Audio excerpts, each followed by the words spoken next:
Today,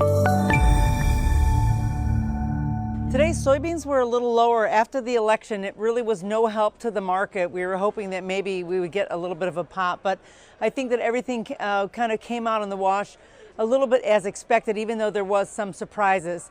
So now that the election's over, we're back to the fundamentals, and the WASDE report is coming up, and it's expected to raise the stock numbers, and that's because there's going to be some export cuts because of the U.S.-China tariff war. Now, also, the Brazil planting is really way ahead of schedule. So that tells us that, Brazil could be on its way to overtaking the U.S. to be the largest producer of soybeans. All those things are going to be like on the front burners, and that's kind of what we defaulted to today. Even though the market was only down 4 or 5 cents, it was relatively quiet, but it was a little bit lower. Corn was quiet as well.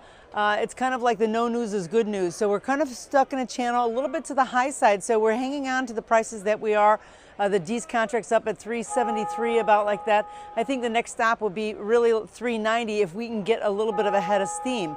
It's difficult with wheat as volatile as it is and soybeans for corn to really get off the ground here. So the prices will remain unchanged, but they're relatively solid at this point, so that's bodes pretty well for corn, and we're getting some decent exports and decent demand right now, which normally we wouldn't get. Now, wheat was mixed today. The technical numbers have changed that trend to the upside, and it's kind of interesting because I think that wheat has been bouncing around. There's a couple of things. So while we do have the winter wheat troubles that would normally, move the market higher, the fundamentals, all the technical numbers actually point up.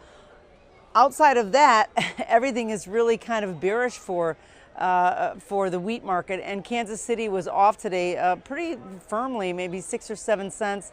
And one of the things to watch is that as Kansas City goes, so goes that Chicago wheat market. So we have a lot more volatility in the market.